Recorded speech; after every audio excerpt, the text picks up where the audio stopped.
ሰላም እንዴት ናችሁ? በድጋሚ ተመልሰናል። በአሁኑ ደግሞ እንድንነጋገርበት ያሰብኩት የመጽሐፍ ሪኮመንዴሽን ከአጭር ሪቪው ጋር ይሆናል። አብራችሁን ቆዩ።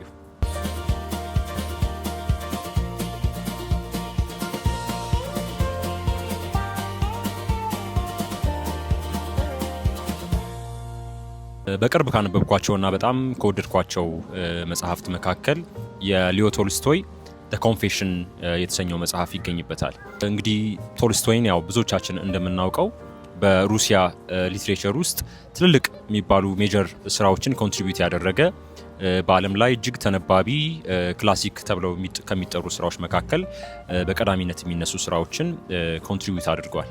ያው ከሚጠቀሱ ስራዎቹ መካከል በዋናነት ዋር ኤንድ ፒስ እንዲሁም አና ካሬኒና እና ደግሞ ሌሎችም ሾርት ስቶሪዎች ዝነኛ የሆኑ ሾርት ስቶሪዎች አሉትና በቅርብ ካነበብኳቸው የሱ ስራዎች መካከል ይሄኛው ግለ ታሪኩን የጻፈበትና ናሬት ያደረገበት መጽሐፍ ነው። በጣም አነስተኛና ምናልባትም በአንድ ሰዓትና በሁለት ሰዓት ውስጥ ተነቦ ሊያልቅ የሚችል አይነት ስራ ነው ማለት ነውና ግለ ታሪክ እንደመሆኑ መጠን በጣም ፐርሰናል የሆኑ በዋናነትም ደግሞ ቶልስቶይ በግል ህይወቱም እንዲሁም ደግሞ በስነ ጽሁፍና በሙያ ስራውም ውስጥ የራሱ የሆነ ሰክሰስፉል የሆነ ስቴጅ ላይ የነበረበት ሰዓት ላይ ያለ አይነት ግለሰብ ነበርና እንደዛም ሆኖ ግን በድንገት ደግሞ ያሳለፈውም ከልጅነቱም ጀምሮ የነበረው እድገትም ሊሆን ይችላል እንዲሁም ደግሞ በወጣትነቱ የሚያስተናግዳቸው ነገሮች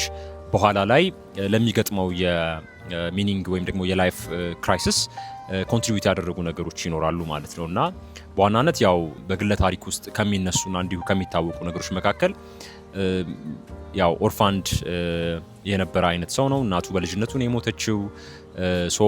የዛም ነገርም አለ። በአጠቃላይ ደግሞ እሱ ባደገበት ጊዜ ውስጥም ደግሞ የነበረውም ኮንቴክስት ደግሞ በብዙ አይነት መንገድ ልጅነቱ የተረበሸ እንዲሆን በወጣትነቱም ብዙ አይነት ነገሮች ላይ በተለይም ደግሞ ሜንታሊ በስፒሪቹዋል ህይወቱም ስቴብል እንዳይሆን ኮንትሪቢዩት ያደረጉ ብዙ ፋክተሮች አሉ እና ይሄ መጽሐፍ በዋናነት ኤክስፕሎር ለማድረግ የሚሞክረው የህይወትን ወይም ደግሞ የላይፍን ሚኒንግ ነው በማጠየቅና ኤክስፕሎር ለማድረግ የሚሞክረው ማለት ነው።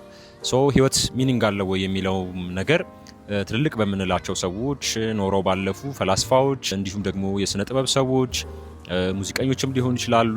እንዲሁም ደግሞ በጣም ተርታ በምንለው ሰው ህይወትም ውስጥ ደግሞ ሬዝ የሚደረግ አይነት ጥያቄ ነው እና ቶልስቶይም በህይወቱ ሰክሲድ ያደረጋቸውን ነገሮች ቢያቀም በስነ ጽሁፍም ውስጥ ሊሆን ይችላል እንዲሁም ደግሞ እንደ ግለሰብ እና በአንድ ሶሻል ስትራክቸር ውስጥ ስኬት ሊባሉ የሚችሉ ነገሮችን ሰክሲድ ቢያደርግም ነገር ግን ፋይናሊ የህይወትን የሚኒንግ ጥያቄ ወይም ደግሞ ክራይሲስ ደግሞ ፌስ ለማድረግ እና ያንን ነገር ኤክስፕሎር ለማድረግ ደረጃ በደረጃ ብዙ ነገሮችን ሲጠይቅ ሲመረምር ኤግዛማይን ለማድረግ ሲሞክር በዚህ መጽሐፍ ውስጥ እናነባለን እና አት ዘ ሴም ታይም መጽሐፉ ቶልስቶይ የጻፈበትንም መንፈስ የተሸከመ አይነት መጽሐፍ ይመስለኛል። ከመስመር ወይም ደግሞ ከመጽሐፉ የተከፋፈለበትን መንገድም አለ።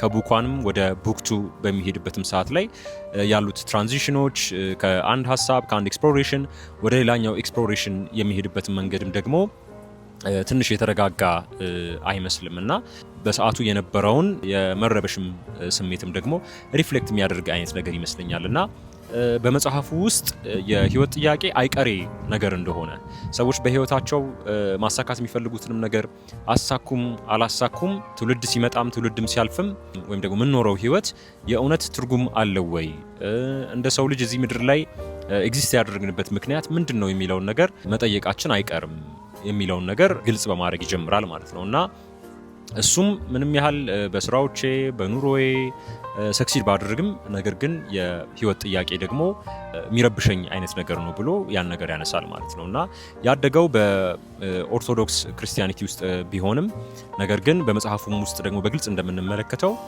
ኢንስቲቱሽናል የሆኑ የሃይማኖት ተቋማትንም ኤክስፕሎር ለማድረግ ይሞክራል። ከህይወት ሚኒንግ ጋር በተያያዘ ፌዝ የምንለው ነገር እምነት የምንለው ነገር ለህይወት ወይም ደግሞ ለሚኒንግ ጥያቄ መልስ የሚሆን ነገር እንደሆነ ያነሳል። ነገር ግን እሱ ፌዝ ብሎ የሚያነሳው ነገር ኢንስቲቱሽናል በሆነው አይነት ተቋም ውስጥ ወይም ደግሞ ተቋማዊ በሆነው አይነት ሃይማኖት ውስጥ ብቻ የሚገኝ ነገር አይደለም ብሎ ያነሳል እና ሃይማኖቶችንም ደግሞ የሚተችበት የራሱ የሆኑ ክሪቲሲዝሞችን ያቀርባል ማለት ነው እና አንዱ ሃይማኖት የሌላኛውን ሃይማኖት ሪጀክት የሚያደርግበት አልፎ አልፎም ደግሞ ከዛ እምነት ውጭ ያሉ አስተሳሰቦችን ለማንጸባረቅ የሚሞክሩ ሰዎችን ጥያቄ ለመጠየቅ የሚሞክሩ ሰዎችን የሚደርስባቸውን መሳደድም አንስቶ ደግሞ ያ የተለያዩ ሃይማኖቶችን እንዳይቀበል የሚያደርገው አይነት ነገር እንደሆነ ያነሳል ማለት ነው እና በተጨማሪም ከህይወት ሚኒንግ ጋር በተያያዘ ደግሞ ብዙ አይነት ሰዎች እንዳሉ ያነሳል። ይህንን መጽሐፍን በሚጽፍበት ሰዓት ላይ ሜጀር የሆኑ ሰዎችን ይጠቅሳል።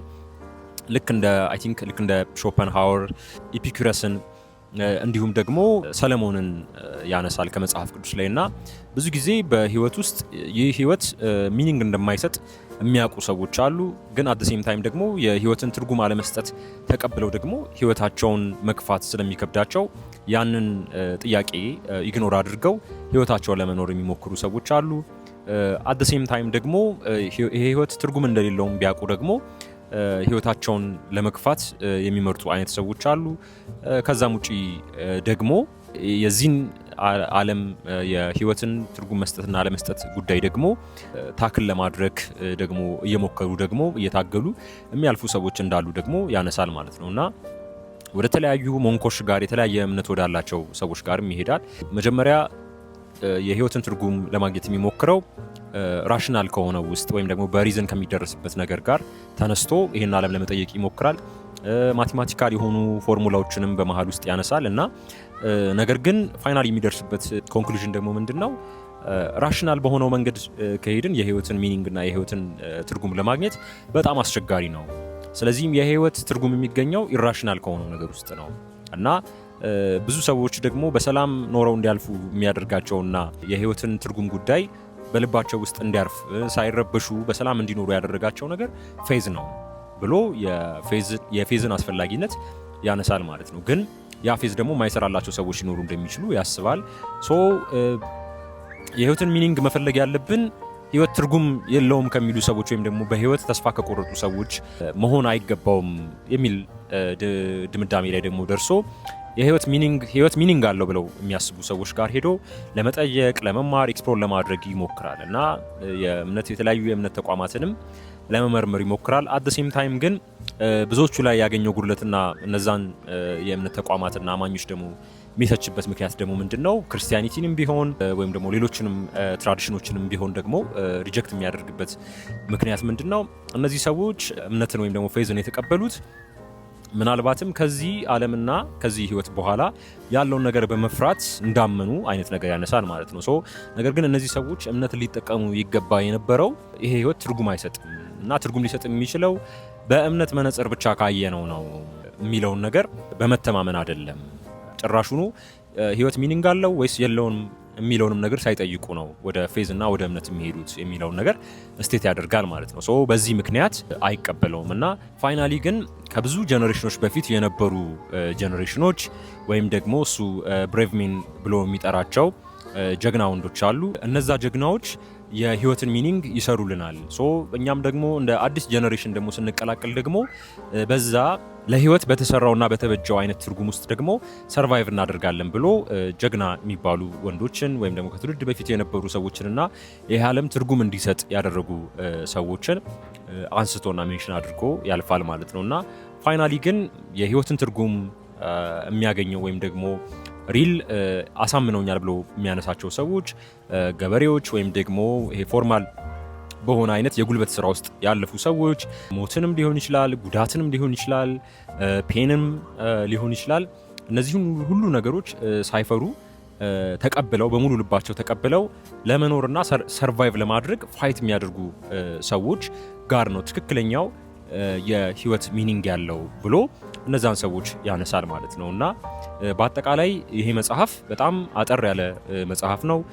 ብዙዎቻችን እንደ ግለሰብ በተለያየ አይነት የሚኒንግ ክራይሲስ ውስጥ ስንገባ የምናነሳቸው ሬዝ የምናደርጋቸውን አይነት ጥያቄዎች ያነሳ አይነት መጽሐፍ ነው።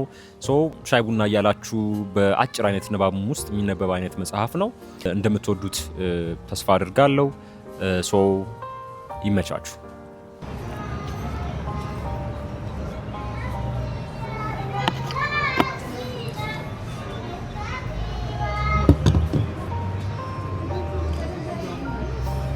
እሺ ዛሬ በከተማ ውስጥ የሚገኙ አንዳንድ አካላቶችን ስለ ህይወት ትርጉም ወይም ደግሞ የላይፍን ሚኒንግ ምንነት እንጠይቃቸዋለን።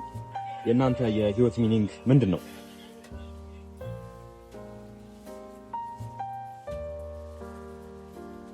እንግዲህ ያው እንደሰማችሁት ነው። እነሱም የህይወትን ሚኒንግ እየፈለጉ ይገኛሉ። ሲያገኙት የሚያሳውቁን ይሆናል። ይመቻችሁ።